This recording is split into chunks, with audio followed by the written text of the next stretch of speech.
On the side of this dirt road sits a stone marker, one of many from the banks of the Connecticut River to the shoreline of Lake Champlain. It marks the route of the old Crown Point Military Road built in 1759. The road connected two key locations, Fort No. 4, built in 1735. At the time, it was the northernmost British settlement along the Connecticut River in Charlestown, New Hampshire. From Fort No. 4, the road crosses the Green Mountains of Vermont to Fort Crown Point near the border of New York and Vermont on Lake Champlain. Fort Crown Point was also built in 1759. The road and fort were the plans of General Amherst to maintain British control over the southern end of Lake Champlain against the French in Canada during the French and Indian War. During the 1760 French and Indian War campaign, supplies such as ammunition, troops, and farm animals traveled the road. After the war, it became a major route for central southern Vermont settlers. As time passed, better roads were built, and parts of the Crown Point Road were abandoned. The memory of the road lives on, thanks to groups such as the Crown Point Road Association. Martin Howe, the first president of the CPRA, describes the most memorable aspect of the road. But perhaps the road's most lasting contribution to Vermont's history was its use by settlers in the period between the French and Indian War and the Revolution. The road opened a large area of Vermont for settlement and, with the defeat of the French and the lessening danger from Indian raids, settlers were soon traveling the Crown Point Road and building their homes in the valleys and on the hillsides of Vermont. It is easy to see that the road is a proud historical accomplishment. So how did the British find this route through the Green Mountains? It appears the British only became aware and concerned about the road after an attack on Fort No. 4. During the early stages of the French and Indian War in 1754.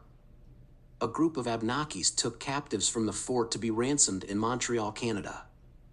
They marched across the same path as the Crown Point Road, then known as the Old Indian Road.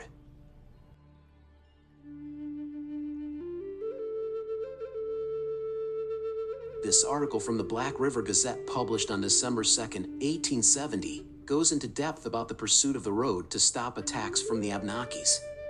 The attacks continued in 1755. The Indians, instigated by the French, came down from the north and continued their depredations upon the infant settlement, going as far south as Walpole, Keene, and Hinsdale, not forgetting No. 4 on their way. They came and went in parties numbering sometimes as many as 300 or 400. The Indian Road was their most frequented route. In the expedition against Crown Point of this year, a regiment of 500 men from New Hampshire, under Colonel Joseph Blanchard of Dunstable, now Nashua, participated and, according to the admirable history of Dr. Belknap, made a fatiguing march through the woods to Albany. The Abenakis had the upper hand by knowing how to move about the landscape while the British were struggling to find a route across it. The Abenakis knew the land so well because it is their homeland. More specifically, Vermont, eastern New York, northern Massachusetts, parts of Maine, New Hampshire, and north toward Quebec, Canada is home to the Western Abenaki people. The Abenaki became allies with the French in order to stop the approaching British. One of the factors that led to this alliance took place 140 years before the bloodshed of the French and Indian War, when diseases wreaked havoc on the population of the native people of North America. Between 1616 and 1639, 3 disease outbreaks spread through the region, killing nearly 90% of its inhabitants. Historians John Warner Barber and Elizabeth Barber of East Windsor, Connecticut, said this about those devastating diseases in their 1850 book Historical, Poetical, and Pictorial American Scenes. Mortal sickness among the Indians. About the year 1619, just before the settlement of the colony at Plymouth, a mortal sickness or plague swept off the greater part of the Indians along the eastern shores of the United States. In 1619, Captain Durner, an English adventurer, having wintered at an Indian town on the northern coast, sailed southward on his way to Virginia, and landed at several places where he had been before. He found many towns depopulated, and others but few of the natives remained alive, and those suffering from the disease, which appears to have been a kind of plague, as they showed their sores and described those of which their companions died. The mortality among the Indians appears to have prevailed a number of years. In 1622, the Plymouth settlers went to Massachusetts, now Boston, to purchase corn of the natives. They found them afflicted with a great sickness not unlike the plague. It is stated by creditable historians that of the 30,000 Indians composing the Massachusetts tribe, only about 300 were left alive. When the settlers arrived, in 1620, they found the bones of those who had perished, in many places left unburied. At Plymouth, which was formerly a populous place, every human being had died of the pestilence. There appears to be considerable difference of opinion with regard to the nature of the disease which swept off so many of the natives.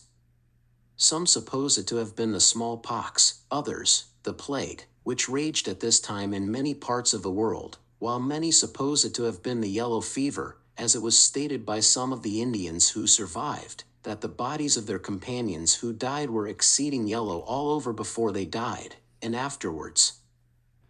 Whatever the disease, it appears to have broken down the spirits of the survivors, to that extent, that for a number of years they made but little opposition to the settlers. The following occurrences relative to this pestilence have been related. A few years before the sickness, a French ship was wrecked on Cape Cod, but the men and cargo were saved. The natives, however, killed all but 3 or 4 of the crew and divided their goods. The men who were spared were sent to one tribe and another as slaves. One of them learned so much of their language as to tell them that God was angry with them for their cruelty and would destroy them and give their country to another people. They answered that they were too many for God to kill. He replied that God had many ways to kill of which they were ignorant. Afterwards, when the great pestilence came, they remembered the man's words, and when the Plymouth settlers arrived at Cape Cod, they feared the other part of the prediction would soon be accomplished. The devastating population collapse is why they chose to fight alongside the French. The choice was necessary if they wanted to hold on to their homelands. The French were only interested in the fur trade and did not intend to create settlements, unlike the British. Knowing how to move about the land that allowed the Abenaki to have an upper hand didn't last long. The British went on to be victorious against the French and Indians. The Abenaki retreated out of Vermont and into Canada, leaving behind their homelands of the last 12,000 years, allowing the British to settle in what would become the independent state known as the Vermont Republic from January 15, 1777, until March 4, 1791, when it became the 14th state of the United States of America.